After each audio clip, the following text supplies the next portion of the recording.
Welcome back to the Cowboy and Timberline Railroad. Just a short update. I got some bench work done, and I've been building dual gauge turnouts for the yard. I'm going to show you here in a minute. This is an Athearn F3 AB combination that I just recently put wow sound in, and sounds really good. I'll let you hear that here in just a minute. These are the Athearn roundhouse arched roof passenger coaches. I've got 3 on the train here that I ran this morning. I've got 9 more of those. I had ordered 5 originally when I saw Athearn was coming out with them, and then I was on eBay and saw a guy had a 7-car set that he got from Caboose Hobbies, and I got that I almost stole it from him. I couldn't believe I got it so cheap.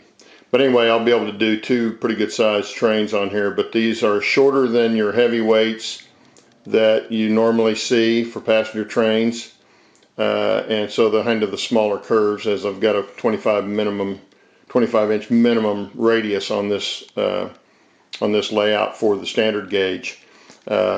So they'll look a little bit better. They look a little bit better going around the corners.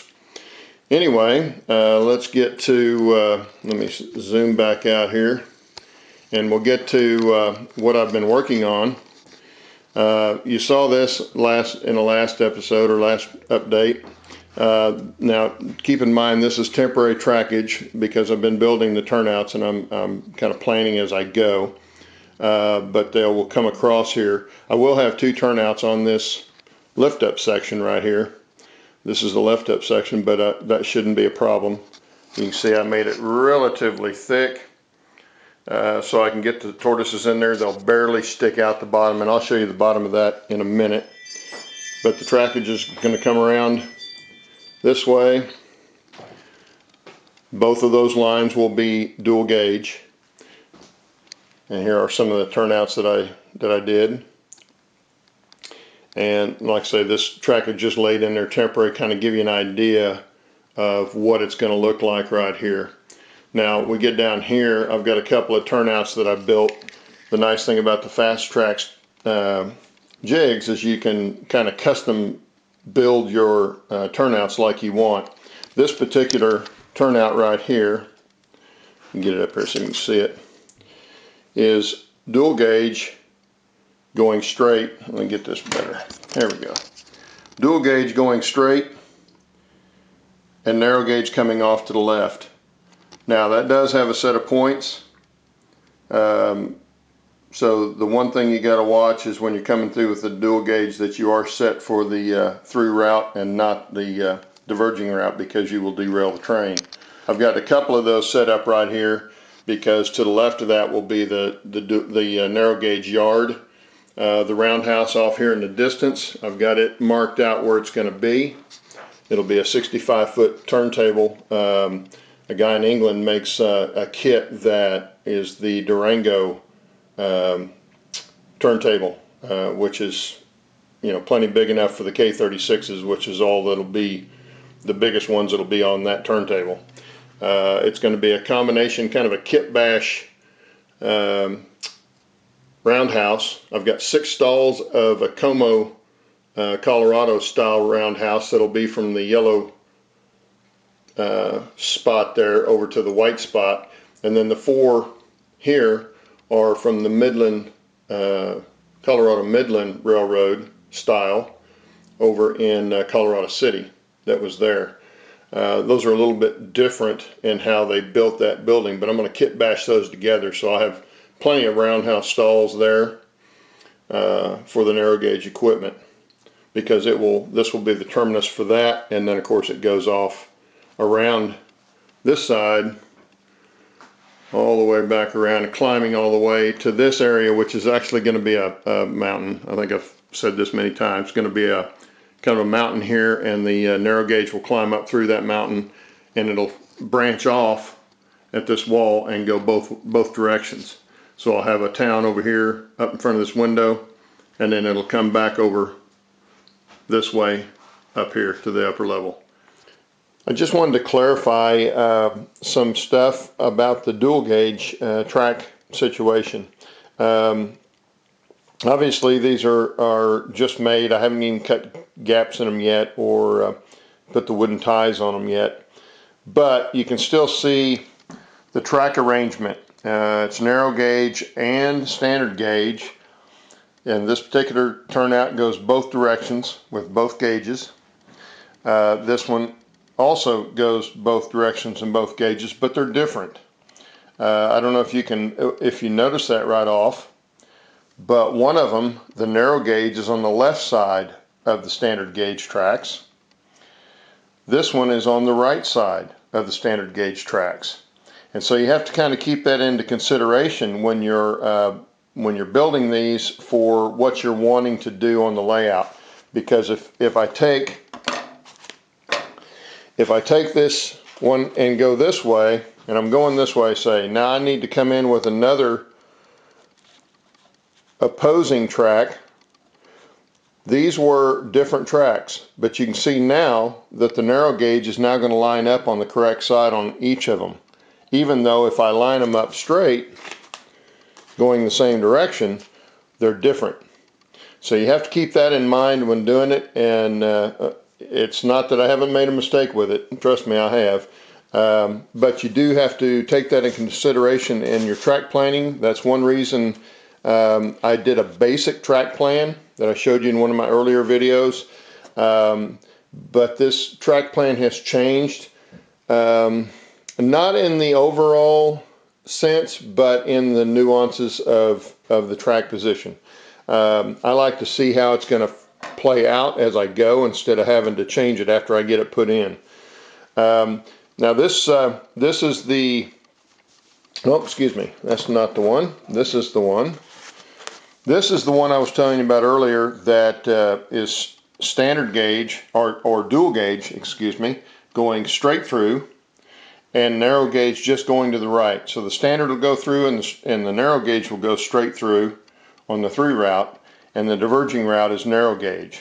I could also make one going the other way, or I can make one narrow gauge going straight through and standard gauge diverging. Just depends on what you need. That's the nice thing about the building your own versus trying to buy them, because you can't hardly buy these unless you buy them from an individual that builds them.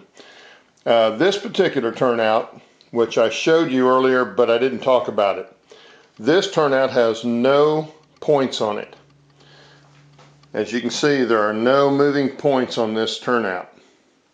This turnout will be standard gauge going straight through, narrow gauge going to the right, and dual gauge entering. This is for, we're going to come off right here in this area, going to come off and put an industry in here. I'm not sure what it's going to be yet, probably a cattle pens or something like that. But that's what that track's for.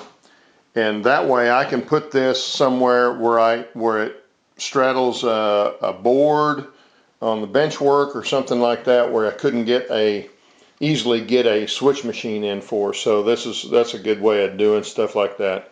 But anyway, as a narrow gauge comes down, it will go to the right. As a standard gauge comes down, it'll go straight. This lift up off, and I'll show you what I did here.